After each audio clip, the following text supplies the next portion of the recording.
today I want to talk about understanding your parents. Understanding your parents. This is for the young person who needs clarity, some direction, just want to live a guilt-free life around parents. And family is one of the F-bombs here on I Am. I Am is a platform organization. I am the founder. My name is Janville, and my journey, family dynamics, is a huge part, I believe, of every person's journey. But for me, it was never talked about. It was always praised. It was always, love your family, accept your family. I grew up going to family reunions, vacations. I grew up in very close-knit families. And while all this is beautiful and I enjoyed it, it became a time in my life, especially entering into my 20s, which is what we do here. Support these young ladies in their 20s, but no matter what decade, we know this is true. And the older that I get and have these conversations, I'm like, this family dynamics is lacking. So here I am to define family. We say appreciate and individuate, and that was my journey. I had to appreciate. I never had really a problem appreciating my family, but it was that individuating, understanding that I had my own thoughts, I had my own beliefs, values that had to unfold, and I didn't want to feel guilty behind them. I didn't want to find shame or embarrassment. And although I faced all of those emotions and feelings, so today I want to share with you 3 things that I personally did, things that I find that are helpful, that I share with young ladies on their journey. And I think it's very important as we continue this journey called life, because one thing about parents, and no matter biological or adoptive, or maybe you didn't have parent figures, some people truly don't have this space. We have to understand, if we're present, you're watching this video, I believe we can reparent ourselves, give ourselves the love, the value, the things that we need to become a healthy adult and to move forward in our life. But I want to share 3 things to help you understand your parents. Number 1, I would say, is acknowledge your emotions around your parents. Now, if you came from a perfect family, this is not the video for you. Hopefully you can find something else. But this is for, again, challenging. And for me, I'm in a place connecting the dots in my life. I remember when I was 10 years old, I looked at my father, because my background, the biggest challenge for me was growing up in a very religious, controlling household. But I remember at 10 years old, I looked at my daddy and I said, why did I have to be born in the body of Christ? And at 10 years old now, I understand that is acknowledging an emotion. I felt that strong at that age. He actually uses that and laughs about it. And it's funny, but it's at 10 years old I said that. But I say that in the same feelings that I have as a woman now. Acknowledge your emotions. Do not ignore what you feel. How you get that out, emotional intelligence, that's a journey. That's another conversation. But you have to acknowledge how you feel. And although I said that at 10, I still have emotions and I still acknowledge them. Do not run from them. Do not try to hide, sweep them under the rug. If you feel shame, if you feel pressure, if you feel control, you have to first acknowledge the emotion, because if you do not acknowledge the emotion, nothing changes. And you're going to stay moving through life, as I did many years, feeling completely unworthy. Why? Because I had ghosts in these transcripts, I call, movie scripts playing in my mind around my value, my worth, because again, mine was tied to religion. Yours may be tied to just the environment that you grew in, may have been toxic and chaotic. You may have had, drug abuse, or you may have just had pressure to go to school, or just control. Everybody has something as a challenge as a child. And if you haven't figured it out, or if you don't know, I suggest now is the time. You had a challenge and you got to face it, because if we don't face it, it travels with us through every decade. So acknowledge the emotion. Once you acknowledge the emotion, I've talked to young people, sometimes the dynamics come from their siblings. But if it looks like we had a bad relationship with our siblings, I believe because of leadership, there's somewhere in there had to do with parents. It could have been favoritism. So there's a lot of dynamics. You just have to know your families. Again, so acknowledge your emotions, whatever they may be. And when you acknowledge those emotions, figure out how to get them out. Again, I never really had a problem sharing, but I learned as an adult, how do we do that in a mature way so we can individuate and be seen as an adult and be treated like one. Because parents, they're doing their best. I truly believe most parents are doing their best. And we'll get to a little bit about their childhood in another one. But number 1 is acknowledge your emotion. I remember before I turned 17, I might have been 15, I looked at my dad. It's another thing. I think I was 15. I said, when I turn 17, I'm leaving.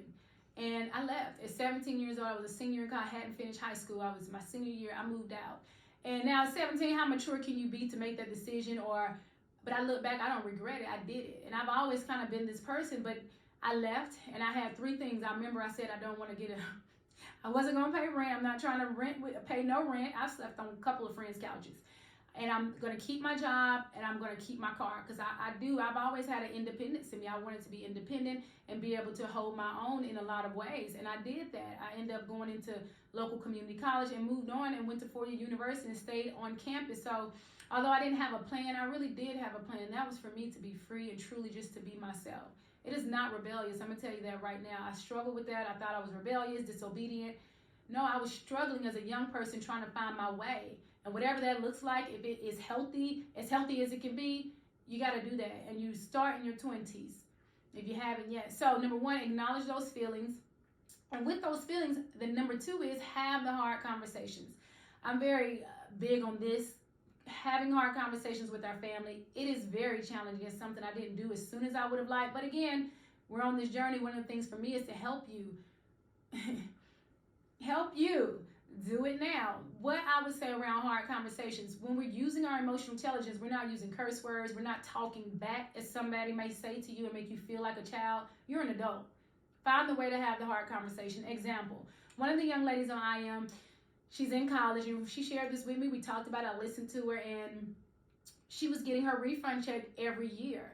It was 3rd time around. First time she got her check, parents asked for it. Now, they are paying her rent at her apartment. They are supporting her as parents should do. But they asked for her refund check and she said no. She said yes. So first time she gave him the check. Second time she gave him the check. The 3rd time she said, I can't. I want my own money. And she said, what are you guys doing with your money? And I was so proud of her. I was so proud of her. That takes a lot of courage. It's hard.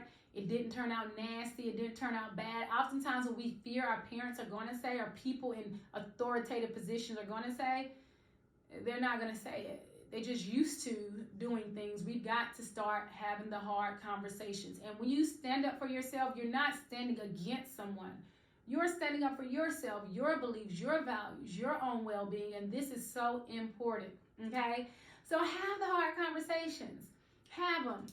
It's simple as this is what I believe. For me, I had to start having conversations. Well, I don't believe that. I'm not sure what I believe, because the thing for me, it was like, well, if you don't believe this, you don't know what you're doing. You don't know what you're talking about. You're a child. You need to stay in a child's place. These are conversations people use on you to put you in this position to make you feel like you don't know what you're speaking about. You're unworthy. You are ignorant. That is not true. Just because you don't know exactly what move to make next in your life as a young person, it doesn't mean that you are uneducated or you don't have your own feelings and beliefs. So that's why I say acknowledge those emotions. Really start thinking about, what do I believe? What do I value? And so you can have the hard conversation. You may just need to have a really hard conversation about your upbringing, about how you're raised, about some of the things you experienced as a child. I personally believe inner child work, it is the most essential thing we can do for our own selves. Nobody can do that for us, because nobody's going to have our perspective. Nobody's going to have our experience. Coming from a child of 3, I'm the baby of 3 girls. I talk to my sisters a lot, as we're adults. And it's funny how we have all different perspectives about our parents. We have 3 different perspectives. Of course, we have some core fundamental things. But we have, because there's another thing I used to teach in my classroom. We used to go over sibling, not rivalry, but the birth orders. Birth orders are so important. If you're the oldest child, your experience is going to be totally different from the youngest. And that leads me to my 3rd thing, is how to understand your parents. Number 1, acknowledge the emotion. Number 2, have the hard conversation. And number 3, understand. This leads to compassion. My goal is that we are healthy selves, we're healthy as families, and our communities are stronger and enriched because we're healthy individuals. Communities make up individuals. You have to be healthy, and these things are very important to me. That's why I'm sharing them with you. They changed my life. This is all personal development. It's the inner child work. It is the disciplines around being able to do the tough things in the moment that bring us fruit for our future. So the compassion piece, what I would say understanding, let's use that word, because understanding leads to the compassion. So as a child, again, we're all children. I'm a child. If you, no matter what age you are, I believe our parents do. They're going to always see us. They're just going to see us. I met an older lady recently at an event I went to. Her son put on this dynamic event, and she was there in her walker, beautiful older lady, and she looked at me. She said, my son is so that was still her little boy. And that is okay. We can receive that. It's coming from a place of love. We don't need to say, I'm a man, I'm a woman. We don't have to do that. The only time we do that, I believe, in childhood is when we feel controlled and our parents are maybe having some immature things. But when we become an adult and the things that I'm sharing with you, you can release the need to boss up. Because, honey, when you lead your own life, you're a boss in every way. And it's not on display. It's an inward journey. So, understand your parents is the third one. I want to tell you what I did personally. I never forget recently. This was like in the last 5 years. I called the oldest aunt that I had because I needed some insight on some things, and she shared with me. She was the oldest. My mom is the baby, and she just shared some things. And this is not a place I needed to know. I wanted to understand my mom because my mom didn't know. She just, when you're the oldest child, 11 children, you have 10, 15-year gaps between siblings, you see things totally different from the oldest. So I needed to know some insight on that. There's times where I've asked, you can ask siblings, you can ask cousins, you can ask family members. So to gain understanding of your parents, honey, we ain't even going back to Black history. Just start with your grandparents. Do you know who your grandparents were? Do you know what type of lifestyle they gave your parents? And if you can have these conversations with your parents and ask them and they're honest and maybe want to talk about their inner child work, that would be beautiful. I would love that for you. I would love that for you. But if you can't, then you got to do that for yourself. Meaning, and it's not a deep inner child work for them, but it is, I want to understand my parents more so that I can accept the life that I have and I can move forward what I want and what I desire.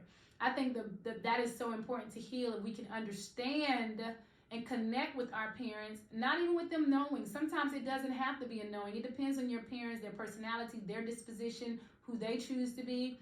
But this thing is about who you choose to be. And that is a better version of self every day. Created, never duplicated. God made you amazing, loving, and a compassionate being. And we on this thing to love through this thing.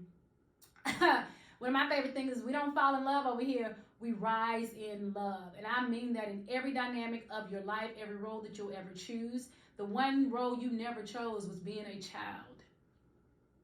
And that we will not be in bondage to. So let's continue to grow. Let's continue to understand who our parents are. And let's continue to do this thing called life. Live intentionally full every day. Acknowledge those emotions. Have those hard conversations. And get to a place of understanding so that compassion can be a space for you.